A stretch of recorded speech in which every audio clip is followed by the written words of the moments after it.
بسم اللہ الرحمن الرحیم۔ کلیجہ چیر کے رکھ دیا اس تحریر نے، ایک بار ضرور پڑھنے کی کوشش کرے۔ جب موت آئے گی تو یقین جانیے کہ کچھ بھی کام نہ آئے گا۔ آپ کی دنیا سے جانے پر کسی کو کوئی فرق نہیں پڑے گا اور اس دنیا کے سب کام کاج جاری رہیں گے۔ آپ کی ذمہ داریاں کوئی اور لے لے گا اور آپ کا مال وارثوں کی طرف چلا جائے گا اور آپ کو اس مال کا حساب دینا ہوگا۔ موت کے وقت سب سے پہلی چیز جو آپ سے چلی جائے گی وہ نام ہوگا۔ لوگ کہیں گے کہ ڈیڈ باڈی کہاں ہے؟ جب وہ جنازہ پڑھنا چاہیں گے تو کہیں گے کہ جنازہ لائے۔ جب دفن کرنا شروع کریں گے تو کہیں گے کہ میت کو قریب کر دے۔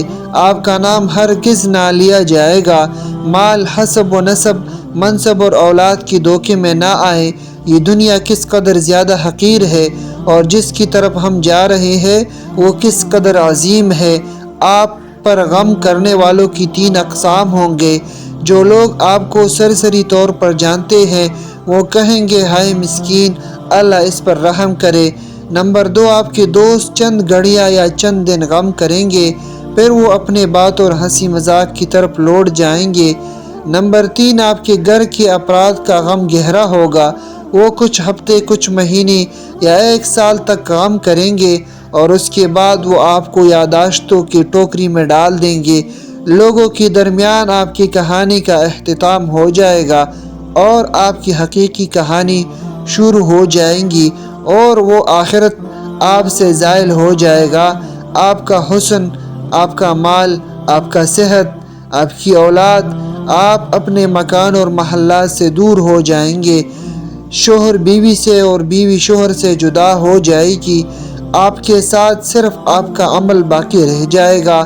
یہاں یہ سوال پیدا ہوتا ہے کہ آپ نے اپنی قبر اور آخرت کے لیے ابھی سے کیا تیاری کی ہے؟ یہ وہ حقیقت ہے جو غور و فکر کی محتاج ہے، اس لیے آپ اس کی طرف توجہ کریں۔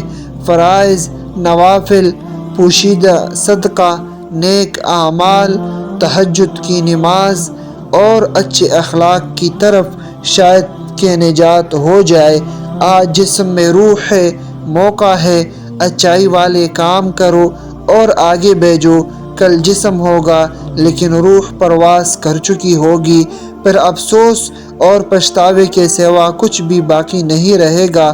ابھی بھی وقت ہے، توبہ کر لو اور باقی زندگی رب کی رضا اور خوشنودی حاصل کرنے والوں کام میں گزارو۔ اللہ تعالی ہمیں اور آپ کو عمل کرنے کی توفیق دے۔